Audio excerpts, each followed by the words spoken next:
አንቴሮል የነ ዴብን እግር ጠብቆ ሮዛ ሳሎን ቁጭ ብላ ነበረና አሁን የራሴ የሆነ ነገር ፈልጋለሁ ካሳ ይላታል። ሮዛን እኮ ምንድን ነው የምትፈልገው አንተ ካሳ ምንድን ነው ትለዋለች።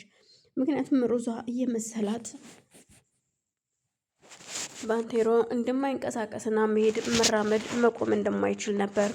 እሱ ግን ውጭ ሄዶ ታክሞ ከመጣ በኋላ መራመድና መንቀሳቀስ እንደሚችል በደንብ ያውቅ ነበረ። ግን ያንን ነገር ሁሉ ማንም ሰው አያውቅም። ይህንን ደግሞ ያሰበው ምክንያቱም እሷን መበቀል ስለሚፈልግ ነው። እውነታውንም ለዴቭ መናገር ይፈልጋል። ከዚህ በፊት ከሮዛ ጋራ ምን አይነት ግንኙነት እንደነበራቸው ሁሉንም አፍረጥርጦ መናገር ይፈልጋል። ግን ያንን ሁሉ ያላወቁት ዴብና ሂዋን ወደ ስራ ለመሄድ በጧት ይወጣሉ። ልክ እነሱ ሲወጡ ሮዛን ገንዘብ ይጠይቃት ነበረ። ላንተ እርዝራዥ ገንዘብ ካልሆነ በስተቀር ምን ያደርግልሃል ገንዘብ? ላንተ ደግሞ በየጊዜው እየመዠረጥኩ የሚሰጠው ገንዘብ የለኝም፣ ጨርሻለሁ ትለዋለች።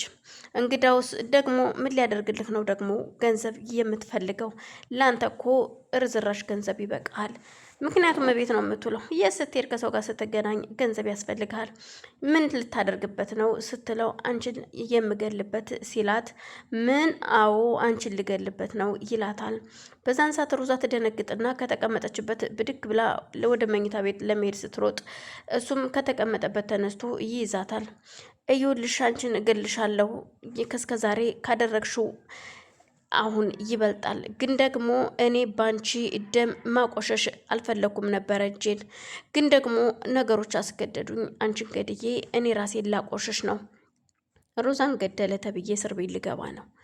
የሚያሳዝነው ይሄ ብቻ ነው። አንቺ ቆሻሻ ነበርሽ፣ ልነካሽ አልፈልግም ነበረ። ከራሴ ጋር ብዙ ጊዜ ታግያለሁ አንቺን ላለመንካት ላለመግደል፣ ግን አንቺ በጣም ተፈታተንሽኝ። ስለዚህ አሁን እገልሻለሁ ይላታል። እሷም እንዲህ እርጉዝ እኮ ነኝ፣ እንዴት በሆዴ የያዝኩትን ልጅ አትመለከትም ወይ? ምናልባት እኔ መኖር ላይገባኝ ይችላል፣ ግን ደግሞ በሆዴ ላይ ያዝኩትስ ህፃን ስትለው ምናልባት እሱ ተወልዶ እማዬ ብሎ ሊጠራሽ ላይችል ይችላል ይላታል። በዛን ሰዓት ሮዛ እባክህን እያለች እየለመነችው ነበረ።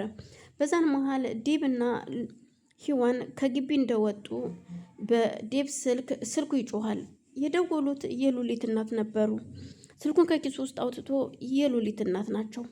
ግን በፍጹም እንደበቀደሙ እንዲናገሩኝና እንዲያስቀይሙኝ አልፈቅድላቸውም ሲል አይ እባክህን አንሳው፣ ግድ የለህም አንሳውና የምንፈልገው እንደሆነ አዳምጣቸው ትለዋለች።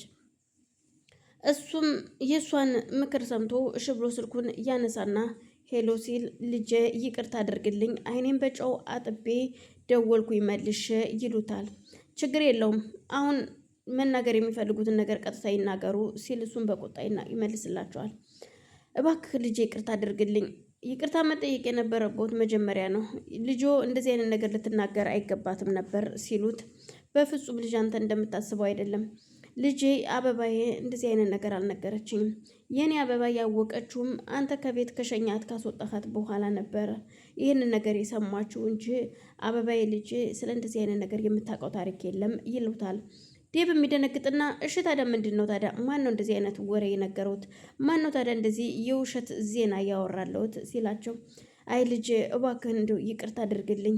እሺ ግን ደግሞ ይውሎት ማዘር እውነታውን እንድንነጋገር ከፈለጉ እዩት፣ እኔ ከእናንተ ጋር ማውራትም መነጋገርም እርስዎንም ሆነ ልጅውን ማቅረብ የምችለው እውነታውን ሲነግሩኝ ብቻ ነው፣ አለበለዚያ ግን ስልኩን ዘጋዋለሁ ይላቸዋል። የሉሊት እናትም ልጄ ይቅር በለኝ፣ ይህንን ሁሉ ነገር እየነገረችኝ ሚስትህ ሮዛ ነች ይሉታል።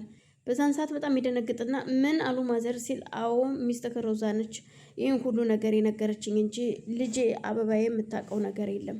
እሷ ነች ደውላ እንደዛ ብላ የነገረችኝና እኔም ደውዬ አንተን የተናገርኩህ ሲሉት ዴብ በጣም ይደነግጥና እኮ የኔ ሮዛ ብሎ ስልኩንም ቻው ሳይል ሳይዘጋው ስልኩን ወደ ኪሱ ውስጥ ይከታል። በዛን ሰዓት ይሆን በጣም ትደነግጥና ምንም ነገር መናገር አልቻለችም። ምን ሆነህ ነውም አላለችውም። እሱም ስልኩን ወደ ኪሱ ካስገባ በኋላ ወደ ግቢ ነበር የሮጠው በሩን ከፍቶ። ቤት ውስጥ ሲገባ እየሮጠ ሲሄድ ቤት ውስጥ እየጠበቀው ነገር አልነበረም። ሮዛና ባንቴሮ ተናንቀው ነፍስ ውጭ ነፍስ ግቢ ላይ ነች ሮዛ። በሩን ከፍቶ ሲገባ ባንቴሮ በጣም ይደነግጣል። ምክንያቱም ያወሩትንም ሰምቷቸዋል። የመሰለው ዴብ ደግሞ ያው በቀል የሚበቀል መስሎት ነበረ። ግን ደግሞ ባንቴሮ በቀል ሳይሆን ያሰበው የተደረገበትን ግፍ ለማፍረድ ነው።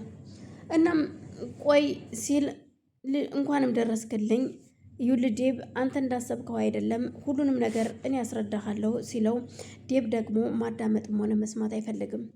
አሁን ምንም ነገር መስማት አልፈልግም። እንዴት ቻልክበት ግን እንደዚህ መቆም መራመድ እየቻልክ እንዴት ቻልክበት መቀመጡን ሲለው መልስም አልመለሰለትም። እባክህ ዴብ ጊዜ ስጠኝና እኔ ልንገርህ ያለውን ነገር ሁሉ ቢለው በፍጹም መስማት አይፈልግም። አሁን ለበቀል ነበር እንዴ ለካ ቤቴ ውስጥ ቁጭ አደረኩህ? እኔ እኮ ለሌላ ነገር አንተ እንድትድን ብዬ ነው እንጂ ድነህ እሷ እንድትበቀላት አልነበረም እንደዚህ ያደረኩትኝ። እኔው ራሴ ያሳደግኩት ውሻ እኔኑ ነከሰኝ አለ። እኔው ራሴ አሳክሜህ እኔኑ መልሰ ልታጠቃኝ ነው ሲለው፣ በፍጹም እንደዛ አይደለም፣ እዩልህ አዳምጠኝ፣ ሮዛ ያክስቴ ልጅ አይደለችም ሲለው፣ ምንም የምሰማውም የማውቀውም ነገር የለም፣ አሁን ከቤቴ ለቀህ ትወጣለህ ሲል በቁጣ ይናገረዋል። ባንቴሮን በጣም ይደነግጣል። እባክህ አዳምጠኝና ልንገርህና እወጣለሁ ሲለው፣ በፍጹም አሁን እዩልህ የምነግርህን ስማኝ፣ ከዚህ ቤት ውጣ፣ ሌላ ነገር ሳይፈጠር ይለዋል። እዩልህ ባንቴሮም ለዴብ ደግሞ ሮዛ ያክስቴ ልጅ አይደለችም፣ ምንም አይደለችም ሲለው ያዳምጠኛል ብሎ አስቦ ነበረ። እሱ ግን ሊያዳምጠው ፈቃደኛ አይደለም። ባንቴሮም በቃ ከአንተ ጋር ሌላ ነገር ከምነጋገር ይልና ወጥቶ ይሄዳል። በዛን መሀል ሮዛም አዎ ያክስትሽ ልጅ አይደለም ማደር ሲላት፣ አዎ ያክስቴ ልጅ አይደለም እናቴ ጓደኛዋ ልጅ ነው። እናም በአደራ መልክ ተሰጥቷት ያሳደገችው